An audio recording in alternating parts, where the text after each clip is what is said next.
देखिए कल आप लोग को हम लोग डिस्कस किए थे, याद होगा आप सबको। लास्ट टाइम हम लोग कंप्लीट कर लिए थे अमीबा तक, और अमीबा के बाद आज हम लोग की जो अगला टॉपिक है वो मनुष्य का पाचन तंत्र है। यानी आज हम लोग डाइजेशन सिस्टम के बारे में पढ़ने वाले हैं। जैसा कि आप सभी को पता है, हम सभी सजीव हैं और जीवधारियों में जितने सारी प्रक्रिया होती हैं उसके अंदर एक पोषण भी आता है। और पोषण के अंतर्गत जब हम किसी भी चीज़ों को अपने शरीर के अंदर लेते हैं तो उसको पचाना बहुत ज़्यादा इम्पोर्टेंट हो जाता है। तो भोजन की पाचन की प्रक्रिया को उसमें जो जो अंग लगते हैं उस अंग तंत्र को पाचन तंत्र कहते हैं, और जो छोटे छोटे अंग के बारे में हम लोग को पढ़ना है। जैसा कि आपको ये भी पता है कि भोजन का पाचन की शुरुआत मुंह से शुरू होती है, मुख से शुरू होती है। तो वहाँ पे आपके नोट्स में लिखा हुआ है, वह ऐसा अंग जो भोजन को पचाने में सहायता करते हैं उन्हें सामूहिक रूप से पाचन तंत्र कहते हैं। भोजन को पचाने में जो अपना सहायता प्रदान करते हैं उसे क्या कहते हैं? पाचन तंत्र। तंत्र मतलब होता है सिस्टम, और उस सिस्टम के अंतर्गत बहुत छोटे छोटे ऑर्गेन्स होते हैं। जैसे आपको याद होगा पाचन तंत्र के कौन कौन अंग हो सकते हैं। तो सबसे पहला अंग होगा आमाशय। क्या होगा? इसके ऊपर वाला तो सहायक अंग है, जैसे दांत है, जीभ है, नहीं लार ग्रंथियां हैं, उसके बाद ग्रास नली है। तो यहाँ तक तो एक अंग है जिससे होकर गुजरता है। भोजन पचने की शुरुआत कहाँ से होती है? आमाशय से। तो आमाशय है। उसके बाद लीवर है, भोजन पचाने में अपना योगदान देता है, जिसको यकृत कहते हैं। पक्वाशय में भोजन का पाचन होता है। उसके बाद छोटी आंत है, बड़ी आंत है। ये सभी जो चीजें हैं वो भोजन को पचाने में अपना सहायता करता है। और ये सारे अंगों को जब एक साथ मिलाते हैं बच्चों तो वो बनता है पाचन तंत्र। क्लियर है? यहाँ पर समझने वाली बात यह है कि आहार नाल और संबंधित पाचन ग्रंथियां पाचन क्रिया मिलकर पाचन तंत्र का निर्माण करते हैं। कौन कौन? आहार नाल, उसके अलावा पाचक ग्रंथियां मतलब जो जूस निकलता है, जो रस निकलता है। उसके अलावा पाचन क्रिया मिलकर, जो पाचन क्रिया होती है उन मिलकर क्या निर्माण करते हैं? पाचन तंत्र का निर्माण करते हैं। मनुष्य सभी उच्च श्रेणियों जंतुओं को पचाने के लिए विशेष अंग होते हैं जिसे आहार नाल कहते हैं। समझ में आ गई? हम लोग के शरीर में, बॉडी में इस तरह की बनावट है जिसमें भोजन को पचाने के लिए एक विशेष प्रकार के अंग हैं। भोजन को पचाने के लिए क्या है? एक विशेष प्रकार के अंग। आप कल्पना करो कि हमारे पास छोटी आंत नहीं होता, बड़ी आंत नहीं होता, आमाशय नहीं होता, तो भोजन को हम लोग टैंक में सुरक्षित नहीं रख पाते। आप सबको पता है कि एक निश्चित समय तक हम लोग भोजन करते हैं और निश्चित समय के बाद हमारा भोजन पच जाता है तो फिर दोबारा लेते हैं। इसका अर्थात है कि हमारा जो टंकी है जिसमें भोजन को हम लोग स्टोर करते हैं वह एक समय के लिए भर जाता है और फिर कुछ समय बाद पचते पचते पचते पचते क्या हो जाता है? खाली हो जाता है। तो उसी के बारे में हम लोग जिक्र करेंगे। अब हम लोग सबसे पहला टॉपिक पढ़ेंगे बच्चों आहार नाल के बारे में। किसके बारे में?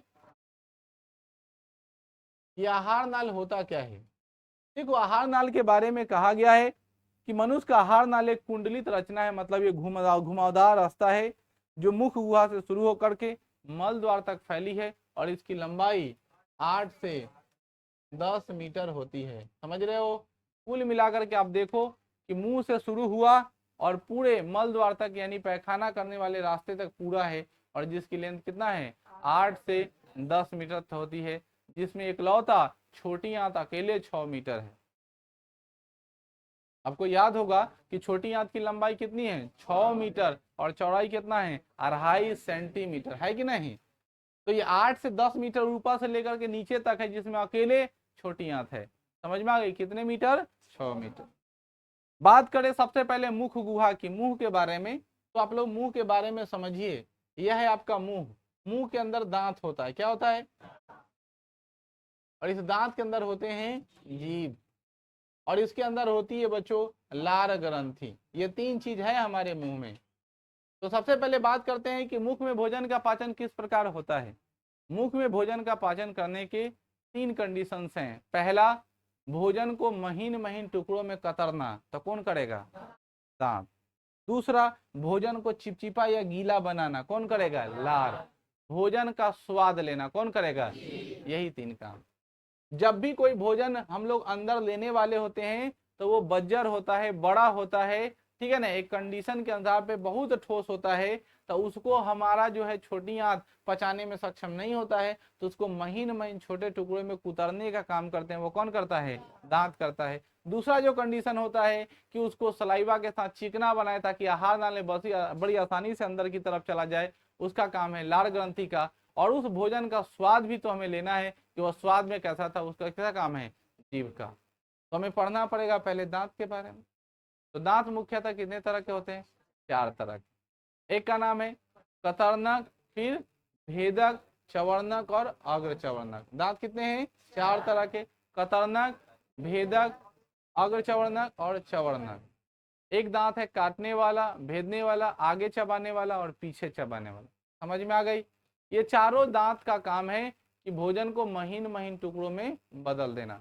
दांत की कुल संख्या 32 होती है।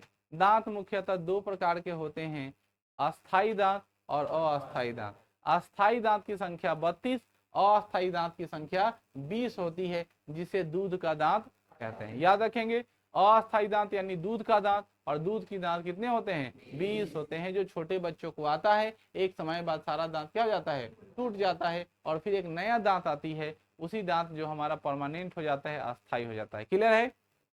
अब हम लोग बात करें कि दांतों का मुख्य कार्य क्या है। तो दांतों का मुख्य कार्य क्या है, अब दांत में विभिन्न प्रकार के रोग हो जाते हैं, दांत में विभिन्न प्रकार के रोग हो जाते हैं।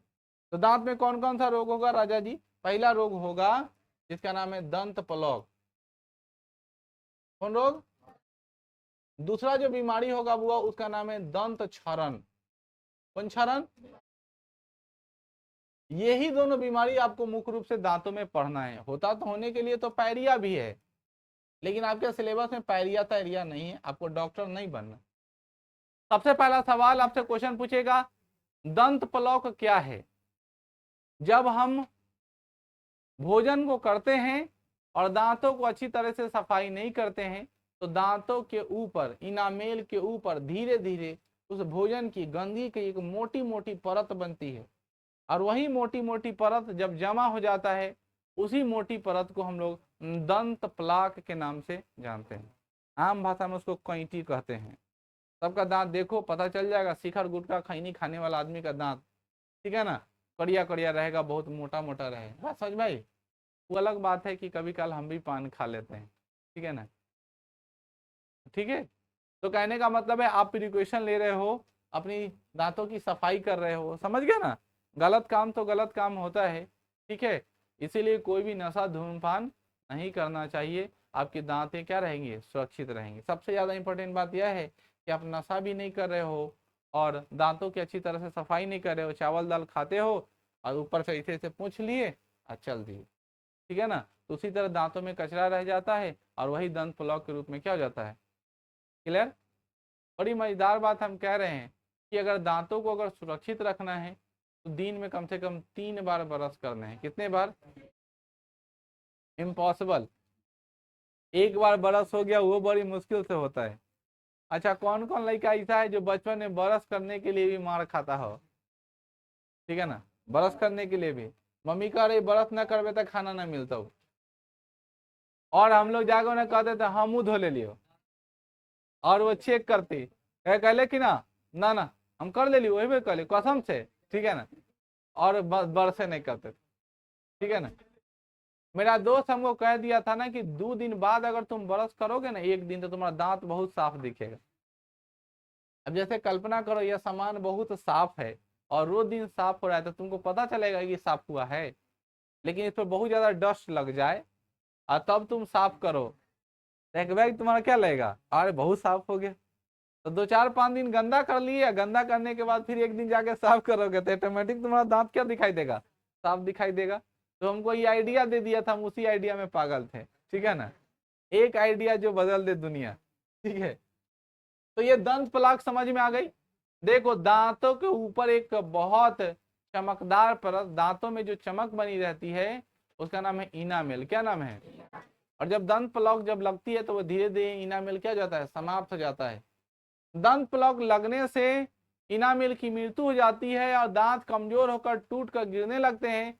कमजोर होकर टूट के गिरने की स्थिति को ही दंत क्षरण कहते हैं। क्या कहते हैं, दंत क्षरण किसे कहते हैं? जवाब में देता है कि जब हम कोई मीठी चीजों खाते हैं और मीठी चीज खाते हैं तो हम अपने दांतों की अच्छी तरह से सफाई नहीं कर पाते हैं, जो वह मीठा चीज अम्ल से प्रक्रिया करके, इनामेल से प्रक्रिया करके, ठीक है ना, एक खट्टा पदार्थ बना लेता है और उसी अम्ल से के प्रभाव से दांत कमजोर होकर टूट कर नीचे की तरफ गिरने लगते हैं। इस स्थिति को क्या कहते हैं बच्चों? दंत क्षरण कहते हैं। यानी आप ध्यान में रखिएगा कि अगर खट्टा चीज खाते हैं नहीं धोए तो कोई बात नहीं, लेकिन अगर आप कोई मीठा चीज खाते हैं, चॉकलेट खा रहे हैं, लेमन जूस खा रहे हैं, लॉलीपॉप खा रहे हैं, तो आपको क्या करना है?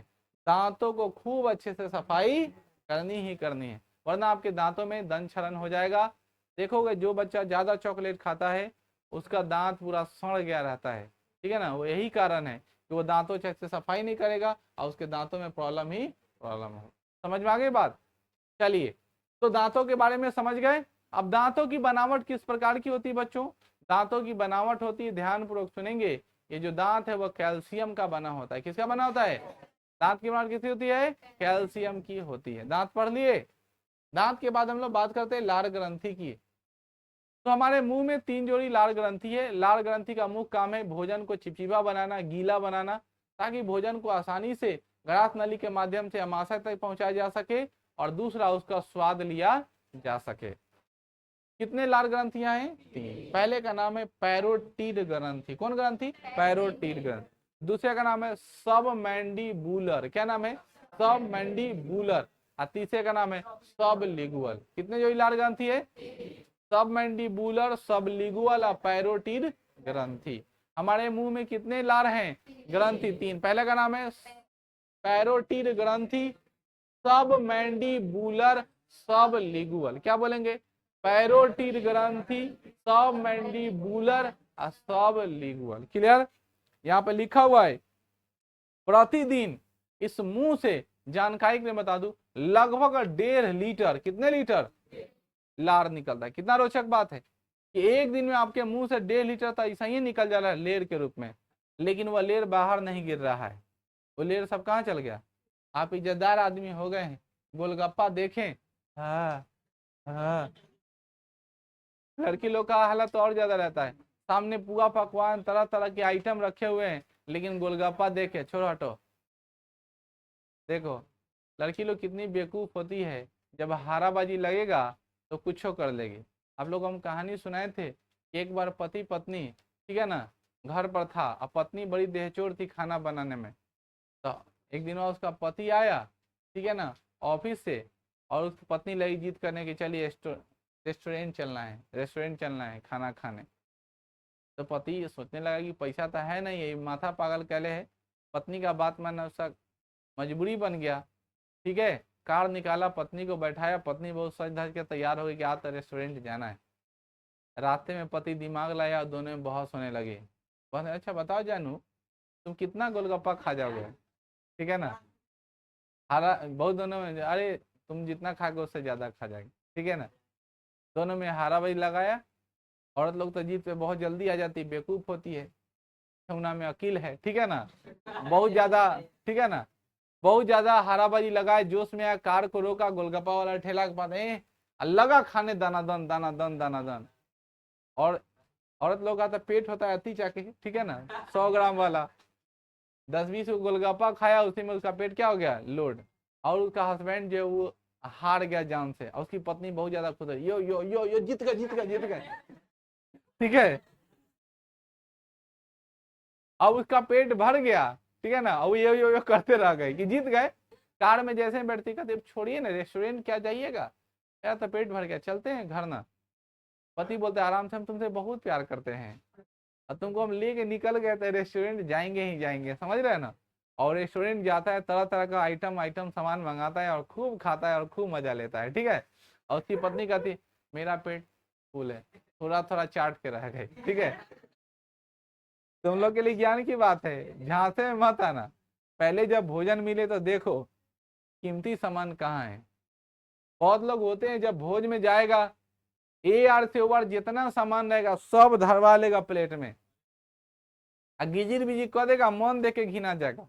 हम जब भोज में जाते हैं देखेंगे इधर मटन और इधर कचौड़ी, तो मटन कचौड़ी सलाद लिए, पहले गर्दन तक ठेले, अब लगा कि अब ठीक ठाक स्थिति में है, ठीक है ना, तब फिर दूसरा स्पॉन्ज ले लिए। उसके बाद देखे अब थोड़ा थोड़ा आइटम चेक कर लेना चाहिए कि ठीक ठाक है, खाओ तो खाओ नहीं तो बाहर में जाओ। तुम सारा ले लिए हो, लोगों को लग रहा है कि बाप रे कितना खाता है, और तुम खाओगे नहीं। इसलिए भोज में खाने का सही तरीका है, जो आपको पसंद हो उसी आइटम को लो, भरपूर खाओ, उसके बाद थोड़ा थोड़ा टाई अप करो और फिर क्या हो जाओ, निकल। समझ गए ना? चलते चलते आइसक्रीम चाटते रहो, या कॉफी, ठंडा का दिन है तो ले लो डिब्बा, गाड़ी पे बैठो जाते रहो। समझ में आई? तो आपसे क्वेश्चन कोई पूछेगा कि मनुष्य के मुंह में कितने जोड़ी लार ग्रंथि, तो क्या बोलोगे? 3 जोड़ी। कौन कौन बच्चों? पैरोटीड, सबलिंगुअल, सबमैंडिबुलर। क्लियर? अब आपसे क्वेश्चन पूछेगा कि ये लार का काम क्या है, तो लार का काम है भोजन को गीला बनाना, चिपचिपा बनाना, ताकि आसानी से। कल हम समझा रहे थे कि अगर सत्तू को मुंह में रख लें और उसको कोशिश करो तुम अंदर पास कराने का, था पास क्यों नहीं होगा? क्योंकि वो सूखा है, जब तक लार मिलकर उसको गीला ना करे तब तक गले के नीचे नहीं उतरेगा। समझ में आई? इसीलिए सत्तू खाते समय पानी भरपूर व्यवस्था कर रखना, दही भात खाते समय भरपूर रखना, वरना उस समय क्या होगा, चिकना नहीं होता है, लार नहीं निकलता है, और फिर आपका गला बैठ जाएगा, मौत भी हो सकती है। ध्यान से सुनो, यहाँ पे लिखता है मुख गुहा के बारे में थोड़ा मैं पढ़ देता हूँ। मुख गुहा आहार नाल का पहला भाग है। पाचन मुख गुहा से प्रारंभ होता है। मुख गुहा एक खाली जगह होता है जिसमें एक जीभ होती है, 3 जोड़ा लार ग्रंथि है और 32 दांत पाए जाते हैं। पढ़ा दिए? 3 जोड़ी लार ग्रंथि, 32 दांत और 1 जीभ। देहाती कहावत है नहीं कि 32 गो पेड़ में 1 गो पाता, 32 गो पेड़ में 1 गो पाता। कथी है? जीभ। समझ में आया? 32 पेड़, उसमें 1 पत्ता है। जीव के बारे में बहुत बातें कहा गया। जीव को जुबान कहते हैं हम लोग, और ये जुबान जो है ना आपका ठीक ठाक है। जैसे अरविंद हमको बोला सर कल पैसा दे देंगे, और पता चला कल आया तो फिर बोला कल, कल तो कभी कल हुआ नहीं है, और परेशान करने लगा। इसका जुबान क्या हो गया है? खराब हो गया, नॉन वैलिड आदमी है। लेकिन कोई आदमी बोला सर 10:10 पर आपको देंगे, अब पूरा आया 10:10 पर पेमेंट दिया, वो वैलिड आदमी है।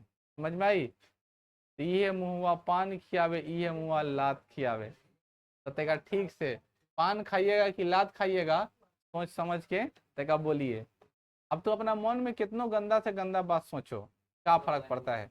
ऊपर से अच्छा बोलो, अंदर कोई डिटेक्टर थोड़े लगा हुआ है कि मेजर कर लेगा कि तुम्हारे बारे में क्या सोच रहा है। और तुम अंदर से बहुत पवित्र टाइप का आदमी हो और मुंह से गंदा गंदा बात बोलते हो, तो तुम्हारा लोल इतना मोटा फूला रहेगा, इतना बड़ा, ठीक है ना, सवा दिन लपड़ जाएगा। तो जो लोग अच्छा प्रवचन करने हैं, प्रेमानंद जी कहते हैं हर वो व्यक्ति, ठीक है, उसका साधु तो तभी होगा जब उसका एकांत अच्छा होगा। एकांत समझते? जब आप अकेले रहते हो और वह सात्विक विचार का होगा, तब आप अच्छे आदमी हैं। लोगों के सामने तो सब लोग दिखावा करता है। जब हम बाहर की तरफ निकलते हैं, घर से बाहर की तरफ निकलते हैं, तो हम लोग क्या करते हैं? दिखावा ही तो करते हैं। तो लोगों के सामने तो सब अच्छा बनता है, अगर आपका एकांत अच्छा है तब आप सबसे परफेक्ट आदमी हैं। इसीलिए प्रत्येक व्यक्ति को अपना एकांत ठीक ठाक करना चाहिए। जैसे मम्मी पापा को ठगने के लिए पापा उधर से आए, झट से अमीबा एक सरल प्राणी संपत्ति जीव मृत्यु जीवान प्राणी बिगड़ने लगा तेज से पढ़ने, अब पापा गए हट मोबाइल दनादन टिपने लगे। तो आपका अगर एकांत बहुत अच्छा है तो आप बहुत आगे जाओ। लोगों के सामने शो आउट करने से बहुत ज्यादा फायदा नहीं है। समझ में आ गई? इसलिए आप अपना क्या सुधारोगे? एकांत। बात में आगे बढ़ता हूं। मुख गुहा को बंद करने के 2 मांसल ओठ हैं, आपको दिखाई दे रहा होगा, 2 ओठ हैं, और ये दोनों मांस है, मतलब इसमें कोई भी हड्डी नहीं है, ठीक है। ईश्वर ने या हमारी सामाजिक प्रतिष्ठा ने कैसा व्यवस्था कर दिया कि सिर्फ महिलाओं का अधिकार दिया है कि इसको कलर चेंज कर सके। हम पुरुषों का भी अधिकार दिया रहता है कि इसका कलर चेंज करने का, ठीक है ना, करना चाहिए उसको भी अधिकार, ठीक है ना, ठीक है ना। ये सामाजिकता में होना चाहिए कि जब लड़का लड़की बराबर है तो पुरुषों को भी अधिकार देना चाहिए इसका कलर चेंज करे, ठीक है कि नहीं। लेकिन क्या करो, चलो हटाओ। अब आगे हम लोग बढ़ते हैं। यहाँ पे लाइन क्या कहता है? जीभ के ऊपर छोटे छोटे अंकुर होते हैं। जीभ को पढ़ लीजिए, ऐसा सा बूंद है, बूंदा दिखाई दे रहा है ना, तो जीभ के ऊपर छोटे छोटे उभार होते हैं, बल्ब होते हैं, उस बल्ब को बोलते हैं वो स्वाद कलिका। क्या बोलते हैं? सुनाई दे रहा है? वो नहीं रहेगा तो स्वाद नहीं पता चले। कभी कल आपको मुंह आता होगा, जानते हैं ना, उस समय आपको टेस्ट नहीं पता चलता। टेस्ट क्या, आप लेना ही नहीं चाहते मुंह में कोई सामान, क्योंकि उस समय क्या होता है, छनछनाता बहुत ज्यादा है, कटा कटा हो गया रहता है। वही बल्ब स्वाद कलिका बड़ा बड़ा हो जाता है। आपके बॉडी के अंदर गर्मी हो गया बहुत ज्यादा, गर्मी के टाइम में ऐसा बहुत ज्यादा हो जाता है, तब आप लोग नहीं दवा लेते हो और धीरे धीरे आपका क्या हो जाता है, वो ठीक हो जाता है। तो स्वाद कलिका बहुत ऊपर आ गया है। जीभ के ऊपर छोटे छोटे अंकुर होते हैं जिन्हें स्वाद कलिका कहते हैं। यह भोजन के स्वादों को मीठा, खारा, खट्टा, कड़वा इत्यादि को अनुभव दिलाता है। सुनाई दिया? सब इसी से होगा, मीठा होगा, कड़वा होगा, खट्टा होगा, नमकीन है, जो भी चीज है सब यहीं से मिलेगा। मनुष्य के मुंह गुहा में 3 जोड़ी लाड़ ग्रंथियां पाई जाती है, जिससे प्रतिदिन 1.5 लीटर स्राव होता है। लाड़ में मुख्य कौन कौन एंजाइम पाए जाते हैं? लाइजोसम, एमिलेज, एमाइलेज और टाइलिन नामक एंजाइम पाए जाते हैं, जिसमें सबसे अधिक मात्रा में टाइलिन नामक एंजाइम पाया।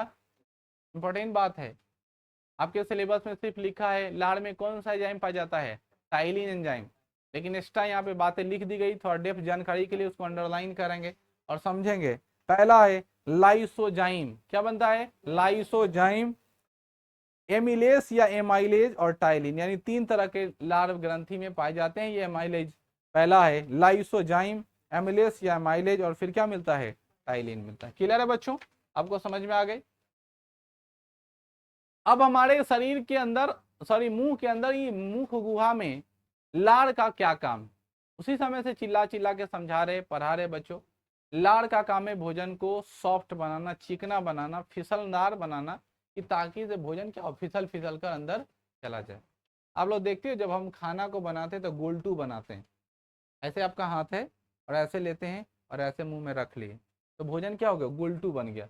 और गोल होकर के लच्छी के रूप में क्या हो रहा है, पेट के अंदर जा रहा है। लच्छी बन बन के अंदर गोल गोल एक बंडल टाइप का, एक बंडल अंदर चला गया, फिर दूसरा बंडल, फिर तीसरा बंडल, फिर चौथा बंडल। जितना बार कौड़ लोगे उतना बार। लड़की लोग का बंडल, लड़का लोग का बंडल एती एते रहता है, लड़का लोग का बंडल, लड़की सबका बंडल एतो रहता है।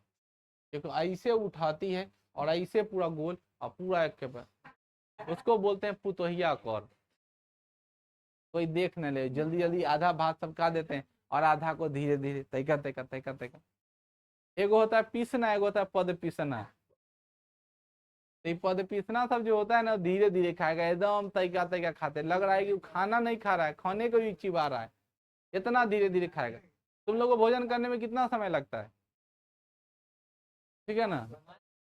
भोजन करते समय यह ध्यान रहे कि सारा कंसंट्रेशन आपके खाना पर हो और भोजन को अच्छे तरीके से चिबाओ। खाना खाने का सही तरीका है 1 गिलास पानी में ही पूरा खाना खा जाना है, और उस कोशिश करना उस गिलास में से बचा भी ले पानी, एकदम थोड़ा थोड़ा पानी पीना है, और खाना भरपूर खाना है, और खाना खा के पानी नहीं पीना है। अगले 20 मिनट बाद, 25 मिनट बाद जब आपको बेहद प्यास की जरूरत पड़ती है तब आप भरपूर पानी पिए। खाना खा के तुरंत पानी पीने की आवश्यकता नहीं, यही नियम कहता है आगे समझ में, ताकि बॉडी के अंदर एक गर्माहट क्रिएट हो और भोजन अपने सही जगह पे चला जाए, और फिर आपका भोजन की पाचन क्रिया जब शुरू हो जाए तब ऊपर से पानी लो। भात तकारी दाल और में पानी लेकर घुड़वा करोगे तो पेट में गर गर गर गर गर गर गर गर गर चलेगा, तो बहुत घिना टाइप का जाएगा। बात समझ में आई? इसीलिए इसको ड्राई भोजन दीजिए तब फिर पानी पीजिए। क्लियर ना? मुंह गुहा में लाड़ का क्या काम है बच्चों? लाड़ का काम है मुंह गुहा को साफ रखती है, भोजन को चिपचिपा या लसलसा बना देती है, यह भोजन में कीटाणुओं को मार देता है, और चौथा यह स्टार्च को शर्करा में बदलता है, यानी कार्बोहाइड्रेट के रूप में बदलने का काम करता है। दांत के बारे में मैंने आपको पढ़ा दिया, यहाँ पे लिखा हुआ है। दांत में सर्वाधिक मात्रा में कैल्शियम पाया जाता है। मानव दांत के 2 परत होते हैं, एक बाहरी परत इनामेल का होता है और आंतरिक परत डेंटाइन कहलाता है। याद रखेंगे, यह है आपका दांत। क्या है? दांत का जो बाहरी परत है उस परत को बोलते हैं इनामेल, जो दांतों के ऊपर कठोर परत के रूप में चमक बनाती है, और दांत के अंदर वाले परत को डेंटाइन कहते हैं। याद रखेंगे, दांत के अंदर वाले परत को क्या बोलते हैं? डेंटाइन कहते हैं। दांतों में जो पायरिया बीमारी होती है उससे व्यक्ति के मुंह में बदबू आने लगता है, मसूड़ों से खून आने लगता है, यह विटामिन सी की कमी से होती है, जिसे आम भाषा में स्कर्वी रोग के नाम से जानते हैं। अगर विटामिन सी को दूर करना है तो आप आंवला का सेवन कर सकते हैं। हरी मिर्ची में भी विटामिन सी की भरपूर मात्रा पाई जाती है। क्लियर है? तो विटामिन सी की कमी से स्कर्वी रोग होता है। पायरिया बीमारी प्रोटोजुआ से होता है। किससे होता है? प्रोटोजुआ से पायरिया बीमारी होता है, जो मसूरे को खराब कर देता है, मसूरे की पकड़ को दांत से हटा देता है और दांत सीधे डायरेक्ट नीचे गिरने योग्य हो जाता है। समझ भाई? आप जब ब्रश करोगे मुंह से बहुत ज्यादा ब्लीडिंग आना शुरू करेगा, खून आना शुरू करेगा। ठीक है? अगर आपके मुंह से कभी कल खून आ जाए तो एकदम बहुत ज्यादा सीरियस होने की जरूरत नहीं है, कि हो सकता है कहीं फेफड़ा से निकला हो, ये आपके मुंह से भी निकला हो। समझ में आ गई ना? पहले चेक आउट करो कि आपके दांत से तो नहीं निकल रहा है। बहुत बार घबराहट लोगों की हो जाती है, तो ये पायरिया के लक्षण है। ठीक है? दांत के ऊपर वाला परत को इनामेल, भीतर वाले परत को डेंटाइन। क्या बोलते हैं? डेंटाइन। दांत के भीतर वाले परत को, दांत के भीतर वाले परत को। समझ में आ रहा है ना सबको? अच्छा लग रहा है ना पढ़ने में? याद हो जाएगा चलते फिरते। आगे बढ़ते हैं। मानव शरीर का सबसे कठोर भाग इनामेल होता है, जो कैल्शियम फॉस्फेट को बना होता है। यह इनामेल दांतों की रक्षा करता है। किसका बना होता है? Calcium phosphate. किसका बना होता है? कैल्शियम। किसका बना होता है? ऑब्जेक्टिव क्वेश्चन तो ऐसे ही याद होगा। क्वेश्चन पूछेगा कि दांतों का इनामेल किसका बना होता है? Calcium phosphate. इसका काम क्या है? दांतों को सुरक्षा देना, है ना? उसके ऊपर यह किसका बना होता है? कैल्शियम फॉस्फेट का। यह हमारे शरीर का सबसे कठोर भाग। दांत कितने प्रकार के हैं? 4 प्रकार के। अंग्रेजी में यहाँ लिखा है। पहले का नाम इंसाइजर, कैनाइन, प्रीमोलर और मोलर। हिंदी में कहते हैं वही चवर्णक, अगचवर्णक, भेदक, वही कतरनक। क्लियर? आगे बढ़ते हैं। एक वयस्क मनुष्य में 32 दांत होते हैं। दूध के दांतों की संख्या कितनी होती है? 20 होती है, जिसे अस्थायी दांत के नाम से जानते हैं। दांत तक हम लोग पढ़ लिए। अब अंदर आ जाते हैं। गरसनी पढ़ना है।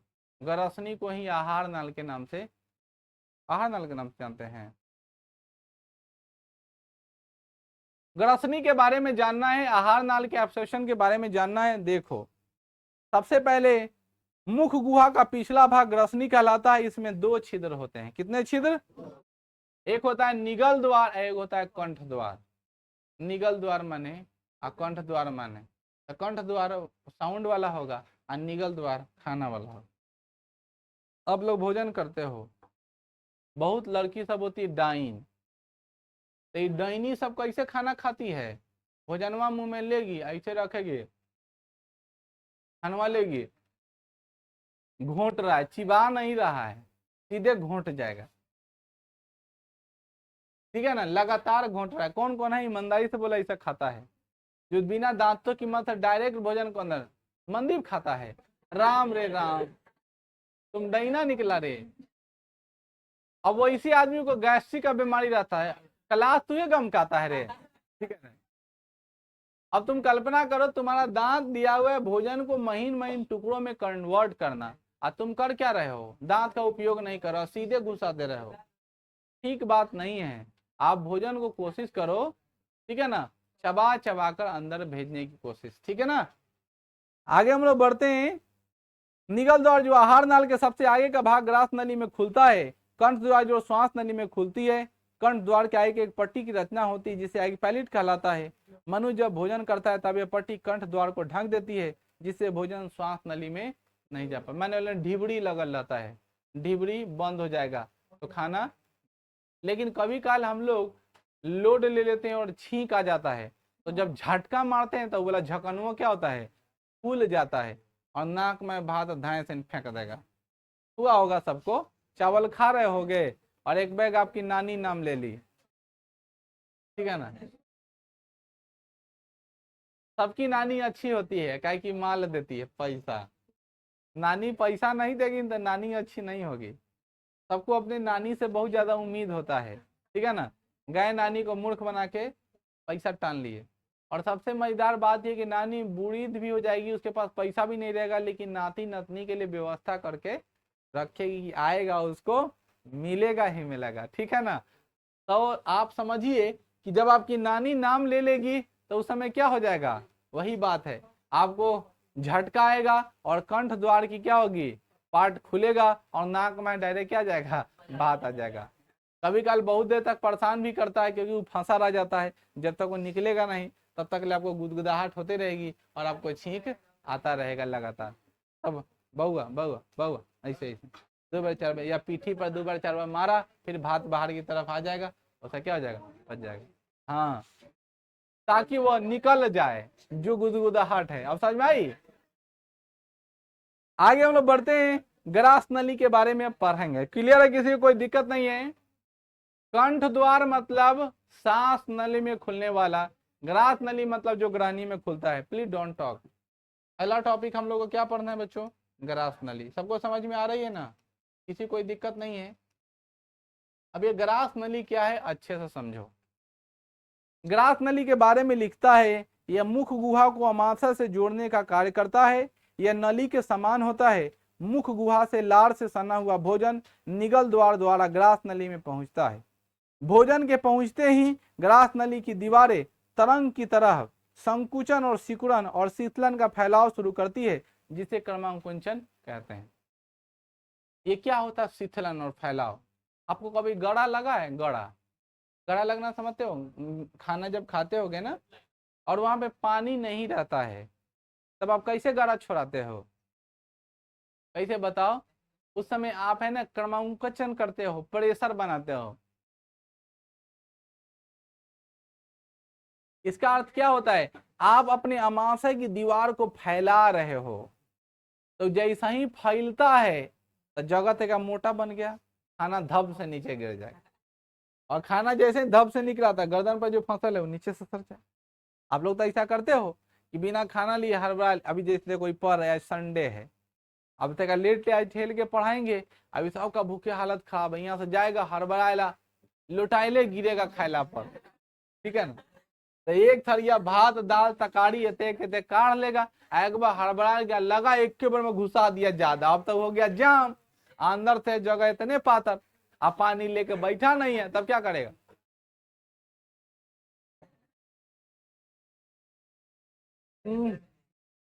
और फिर तब जाके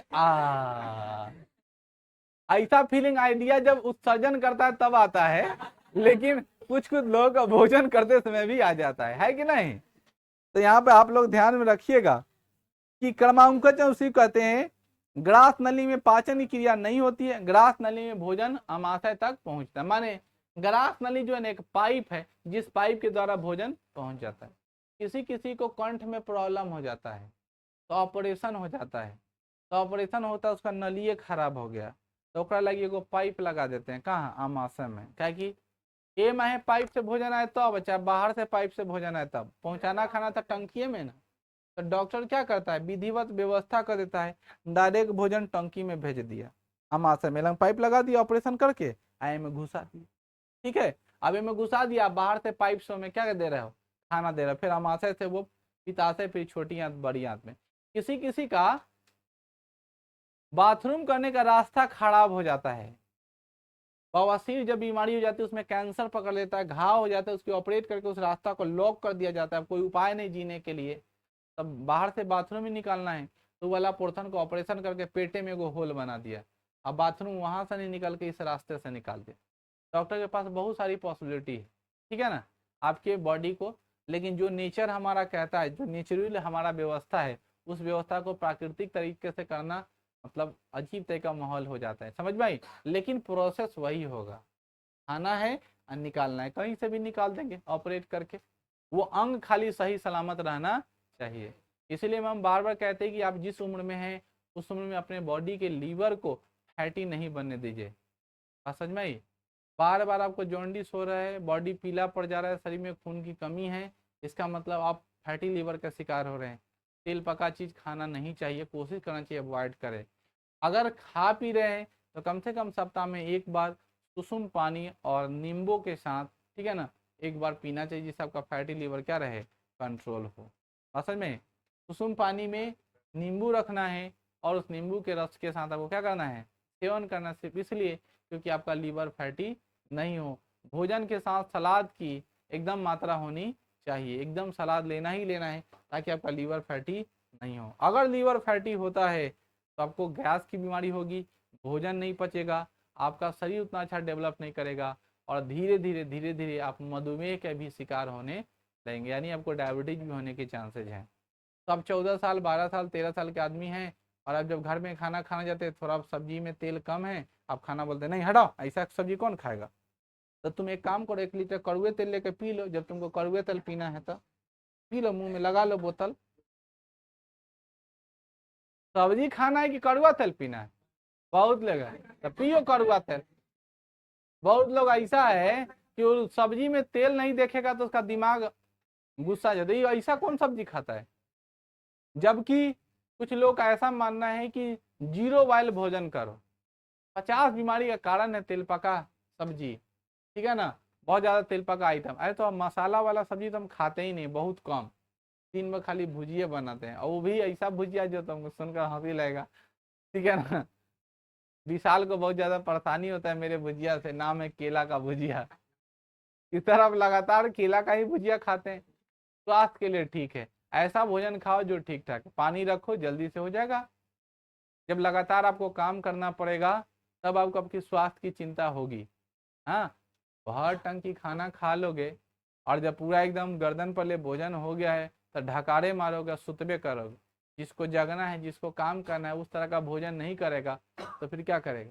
इसलिए आप सभी को हम कहेंगे, क्या पढ़ने जाते हो शाम के समय में 7 बते बते 8 बते बते मम्मी खाना बना देती है, कह देते बउआ खा लो, तो पूरा गर्दन पर एकदम ठकचा दिए एकदम।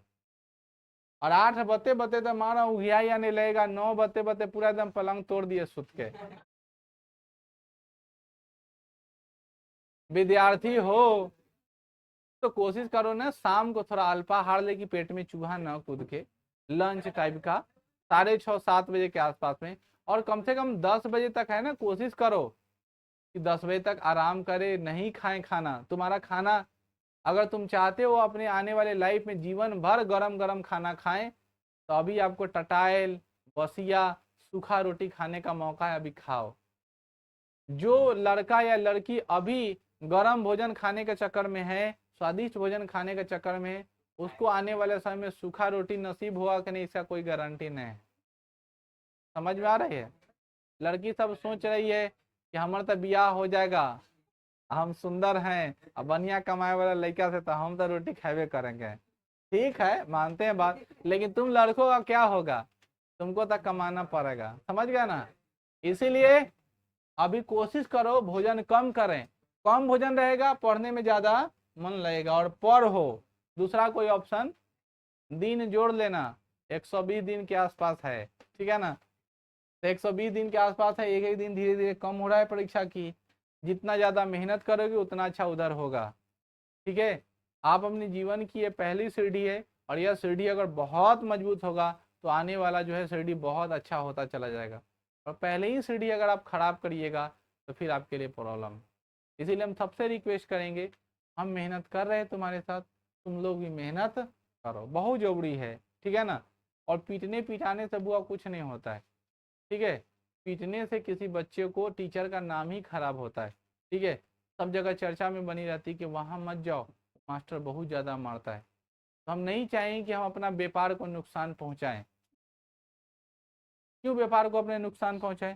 तुम आओ, आप बैठ के जाओ, खूब हाई होगा, हमारा पैसा बन रहा है, तुम अपने घर है हम अपने घर है, इससे मेरा ज़्यादा तुम्हारी अगर अंक 450 आ जाता है उससे हमको क्या फायदा होगा, कोई फायदा नहीं।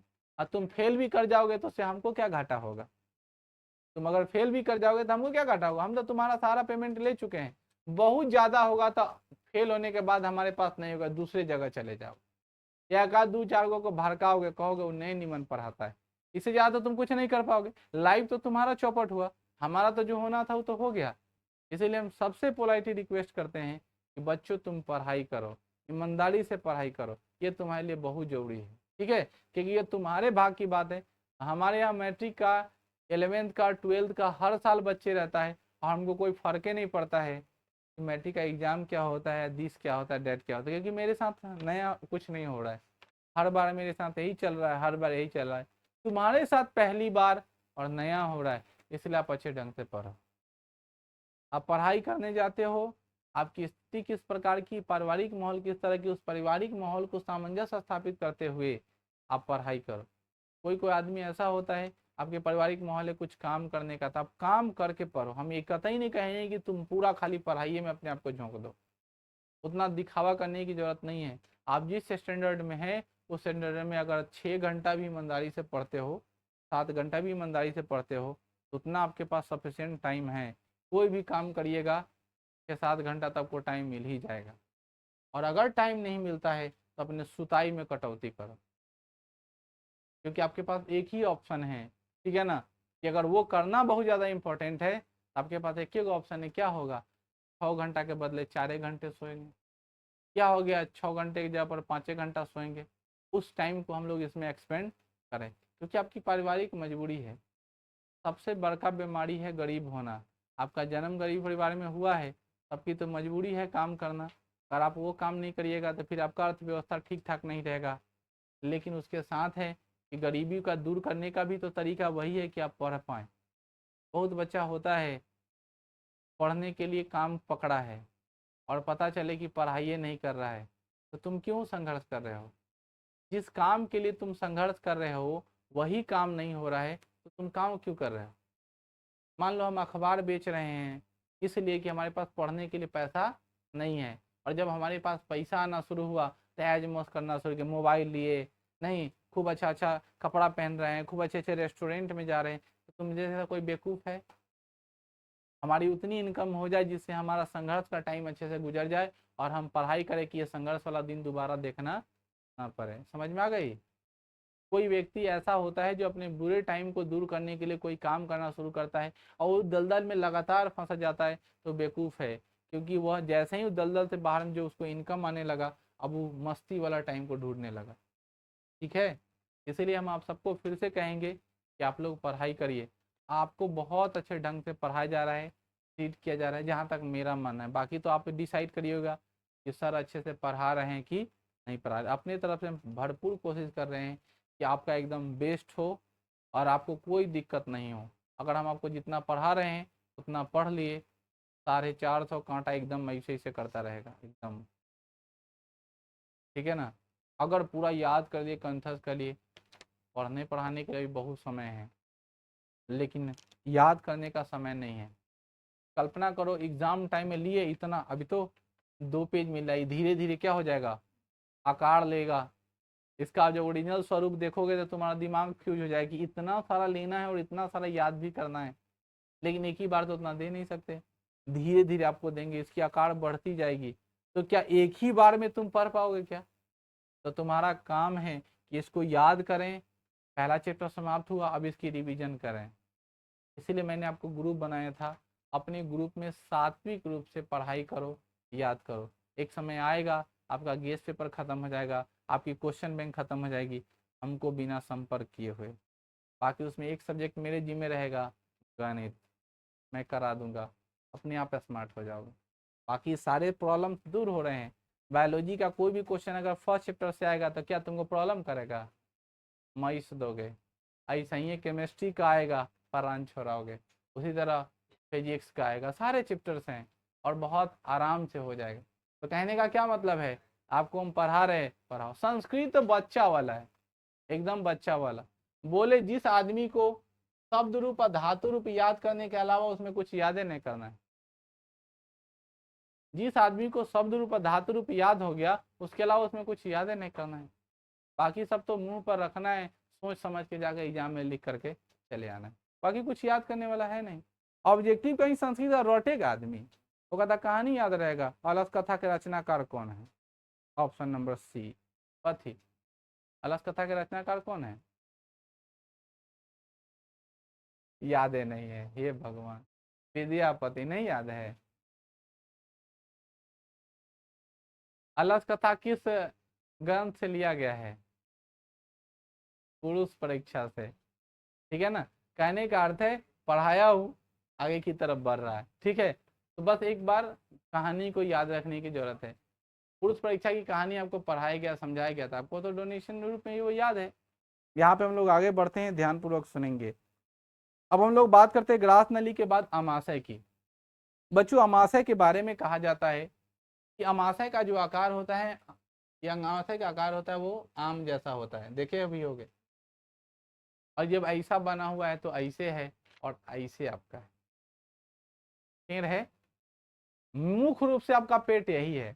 अमाशय को अंग्रेजी में एस्टोमक बोलते हैं, और एस्टोमक इक्वल टू पेट। जिसका एस्टोमक जितना बड़ा उसका एस्टोमक उतना ही छोटा। कौन आदमी? जिसका एस्टोमक जितना बड़ा है उसका एस्टोमक,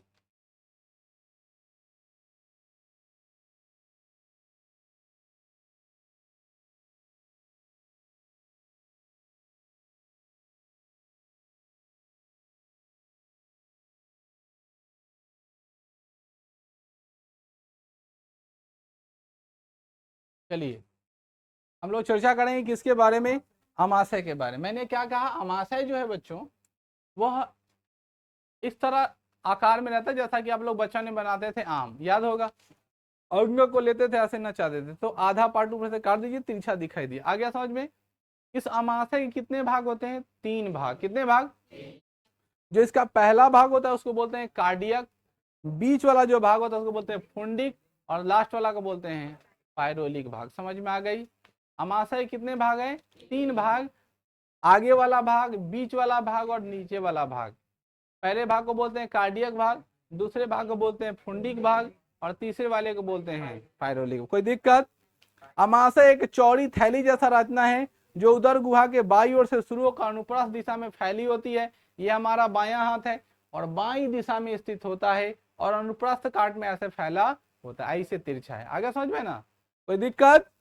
अमाशय के 3 भाग होते हैं। अमाशय में प्रोटीन के अतिरिक्त वसा का पाचन होता है। इंपोर्टेंट लाइन, यहीं से क्वेश्चन बनता है। अमाशय में किसका पाचन होता है? वसा का, और किसका? प्रोटीन का। दोनों याद रखोगे, ऑब्जेक्टिव सवाल है। अमाशय में किसकी पाचन की शुरुआत होती है? प्रोटीन की, वसा की। प्रोटीन की, वसा की। किसकी? प्रोटीन की, वसा की। प्रोटीन का सबसे अच्छा स्रोत कौन है? दाल। सबसे अधिक दाल, सबसे अधिक प्रोटीन कहां से मिलता है? दाल से मिलता है। सबसे ज्यादा प्रोटीन कहां से मिलता है? दाल से मिलता है ना। अमाशय में एक अम्ल स्राव होता है, जिस स्राव को, अम्ल को बोलते हैं हाइड्रोक्लोरिक अम्ल, HCl उसको बोलते हैं, जो कीटाणुओं को मार देता है और भोजन को अम्लीय बनाता है। अमाशय में भोजन का पाचन अम्लीय माध्यम से होता है। किस माध्यम से?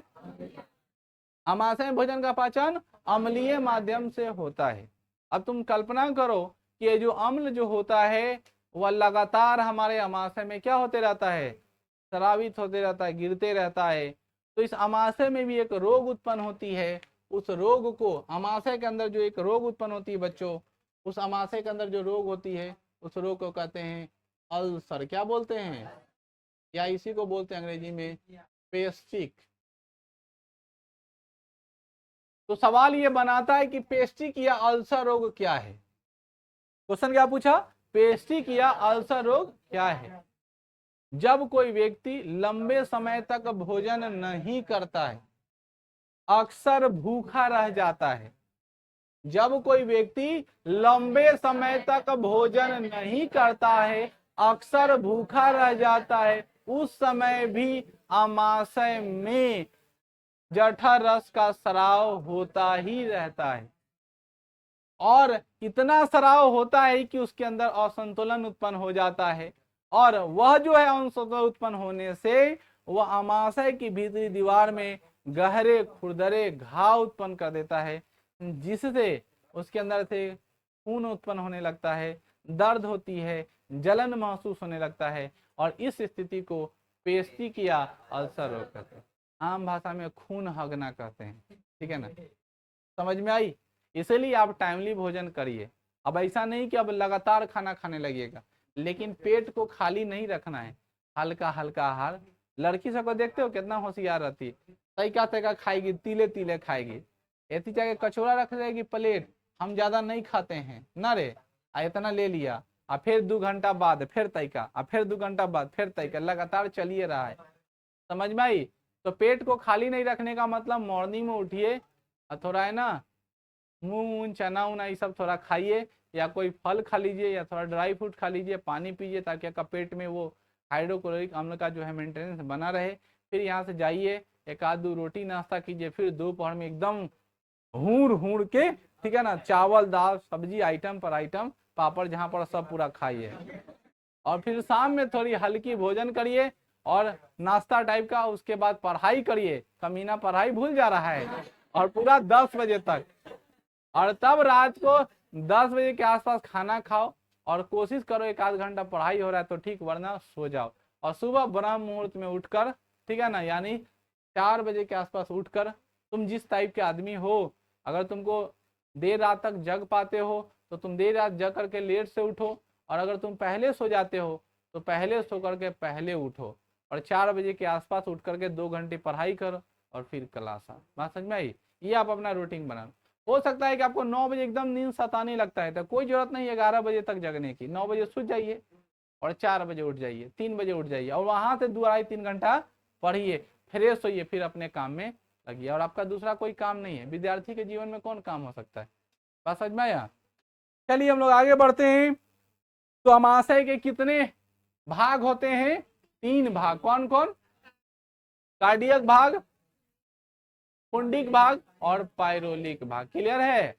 अमाशय में बउआ खट्टा के कारण ही आपको ऊपर खट्टा ढकार आता है। इसलिए आपको जब भी भोजन करना है तो संयमित रूप से करना है, सोच समझकर करना है। आगे बढ़िए। अमाशय में जठर ग्रंथियां पाई जाती है, जिससे जठर रस निकलता है। जठर रस में रेनिन और पेप्सिन पाया जाता है। रेनिन दूध को दही में बदल देता है तथा पेप्सिन प्रोटीन का पाचन करता है। प्रोटीन को पेप्टोज में बदल देता है। अब ध्यान से सुनना, आपसे सवाल पूछेगा दूध को पचाने वाले कौन से एंजाइम होते हैं? तो रेनिन। दूध को पचाने वाले, दूध को प्रोटीन को पचाने वाले कौन होते हैं? रेनिन। और जबकि दालों को प्रोटीन को पचाने वाले कौन होते हैं? पेप्सिन होता है, जो पेप्सिन को किसमें बदलता है? पेप्टोज में बदलता है। छोटा बच्चा को देखो, जो माँ का दूध पीता है, देखना उल्टी कर देता है तुरंत। तो वो जो माँ का दूध पिया है तो दूध जैसा पिया होगा, लेकिन उल्टी करेगा तो थोड़ा कठिल कठिल निकाल के अंदर से देगा। तो कठिल कठिल क्यों निकाल रहा है? तो उसके अंदर जो रेनिन एंजाइम है वो उसको दही में क्या कर दिया था? कन्वर्ट कर दिया था। समझ में आई? इसीलिए आपके अंदर से निकलेगा तो डायरेक्ट दूध नहीं निकलेगा, कठिल कठिल दही जैसा निकलेगा। समझ में आई? हाँ, थोड़ा मन घिना रहा होगा, मानते हैं, लेकिन हाँ देखो, प्रत्येक धात्री माँ को जो बच्चे को जन्म दी है, उनको जब भी बच्चे को दूध पिलाना चाहिए तो बच्चा को तिरछा रखना है। कैसे रखना है? तिरछा, मतलब ऊपर की ओर ऐसे, इसको डाउन करके, तब बच्चे को स्तन से लगाकर दूध पिलाना चाहिए। नहीं तो उसको कान बहने की बीमारी हो जाएगा। जब कोई छोटा बच्चा हो और अगर तारकासुर की तरह कैसा हुआ सुतल है, लड़का को ऐसे लेटा लिया और दूध पिला रहा है, तारकासुर ही कहेंगे ना ऐसे माँ को, ठीक है ना? कि ऐसा कोई दूध पिलाने का तरीका नहीं है। जब बच्चे को दूध पिलाना है तो क्या करना है? ऐसे करना है, इस वाले पोर्शन को डाउन करना है, बच्चे को स्तन। हम लोग की माँ कितनी अच्छी थी, बच्चा को आंचल से ढांक करके फिर अच्छे ढंग से दूध पान कराई, तब ना हम लोग बिना कान बहे वाला हुए। लेकिन अभी देखो नयका सब लड़का सको, ठीक है ना, मॉडर्न टाइप के लड़की बकलो लोग कुछ समझे नहीं आ रहा है। अब बच्चे को दूध पान कैसे पिला रही है? पूरा सुत जाएगी, तारकासुर लेकिन बच्चा को सुता लेगी और दूध पिला रही। जबकि बच्चों को कैसे दूध पिलाना है? आई से दूध पिलाना है। दूध पिलाते समय यह ध्यान रहे कि उतना ही दूध पिलाना है कि उसका एक क्षमता हो, उसके अंदर रेनिन जो एंजाइम है उसको क्या कर सके। तो हम लोग बच्चे को तब तक दूध पिलाते रहते हैं जब तक वो चुप ना हो जाए, सुता देंगे तो लगातार चुसते चुसते वो बहुत ज्यादा दूध पी लिया। अब इतना ज्यादा ना दूध पी लिया कि अब क्या करेगा? उल्टी करेगा। एक और परेशानी है। तो एक लिमिट में ही दूध पिलाओ और फिर उसको खिलाओ, फिर दूध पिलाओ, फिर खिलाओ। समझ में आई? तो याद रखेंगे, बच्चे को दूध पिलाते टाइम एकदम इस तरह का एंगल बना करके गोद में लेके पिलाना है, तब जाकर के वो कान बहने की बीमारी, अगर छोटे बच्चे को कान बहने की बीमारी हो रहा है तो तुम एग्जैक्ट समझ जाना कि उसकी माँ अच्छे से दूध नहीं पिला रही है। समझ में आ गया ना? चलो देखो आगे हम लोग बढ़ते हैं। भोजन अब गाढ़े लेई की तरह हो जाता है, जिसे काइम कहते हैं। काइम अमाशय से आंत में पहुंचता है। क्वेश्चन पूछेगा काइम किसे कहते हैं? जब अमाशय में भोजन होता है, अम्ल के साथ मिलकर भोजन लेई के रूप में गाढ़ा हो जाता है। ठीक है, ठीक है ना? उस हम लोग क्या कहते हैं? काइम कहते हैं। समझ में आ गई? मोड जैसा हो जाता है, कादो लेखन हो जाता है, सना के लिबलिबा हो जाता है, गिलगिला हो जाता है, ठीक है ना, उसी को हम लोग क्या कहते हैं, काइम कहते हैं। तो अमाशय में भोजन जब चिपचिपा होकर गीला होकर के तैयार हो जाता है, उसी भोजन को काइम कहते हैं। और यह काइम अमाशय से अब कहाँ जाएगा, छोटी आंत में चला जाएगा। छोटी आंत के बारे में मैंने आपको पढ़ाया। छोटी आकार जो होती है, छोटी आंत की लंबाई कितनी होती है बच्चों, 6 मीटर, और चौड़ाई 2.5 सेंटीमीटर, 2.5 सेंटीमीटर। यह आहार नाल का सबसे लंबा भाग है, क्योंकि मैंने आपको पढ़ाया है आहार नाल की लंबाई ही होती है 8 से 10 मीटर, जिसमें ये अकेला कितना मीटर है, 6 मीटर, तो ये सबसे बड़ी होगी। अब 8 से 10 मीटर कहने का मतलब क्या, कि कोई लंबा है, कोई मोटा है, कोई नन्ही चाके है, ठीक है ना, तो सबका तो अलग अलग बात है, तो सबकी बनावट भी अलग अलग होगी। लेकिन ये मान के चलते हैं कि लंबाई बेशक भले कम है, लेकिन छोटी आंत की लंबाई उतने बड़ा होगा, ठीक है ना, 8 से 10 मीटर। यही आदमी कहता है आदमी में नन की या पिलुआ में गन की बहुत खतरनाक होता है, छोटका आदमी के 52 हाथ की अंतरी होता है, बात उझराते उझराते बाहर की तरफ निकालेगा। जितना भुटकू भुटकू सब रहेगा वो बहुत तेज रहता है, समझ में आई, क्योंकि उसकी आंत की लंबाई जो है ना, ऐसे तो इसका कोई कनेक्शन नहीं बायोलॉजिकल कि आंत की लंबाई ज्यादा हो जाने से आदमी का दिमाग तेज हो जाएगा, ऐसा तो कोई कनेक्शन नहीं है, लेकिन आप कह सकते हो। आगे हम लोग बढ़ते हैं। छोटी आंत आहार नाल का सबसे लंबा भाग है या बेलनाकार रचना है। छोटी आंत की पाचन क्रिया पूर्ण हो जाती है। छोटी आंत में पाचन की क्रिया क्या हो जाती है, और छोटी आंत के भी 3 भाग होते हैं। कितने भाग, किसको की तो याद है, ग्रहणी, जेजुनम और इलियम। क्या होते हैं, ग्रहणी, जेजुनम और। शाकाहारी जंतु में छोटी आंत की लंबाई अधिक और मांसाहारी जंतु में छोटी आंत की लंबाई कम होती है। याद रखो, मांसाहारी भोजन को पचाने में समय ज्यादा लगता है, मेहनत ज्यादा करना होता है, जबकि शाकाहारी लोगों का आंत क्या होता है, बड़ा होता है। तो हम लोग तो सर्वाहारी हैं, तो हम लोग अपना पर कुछ ना ले, ठीक है ना, समझ में आई। यह जो है हिरन पर, गाय पर और बाघ पर लागू होता है, कि गाय का जो आंत होगा, छोटी आंत, वो बड़ा होगा, और बाघ का, शेर का जो आंत होगा वो क्या होगा, छोटा।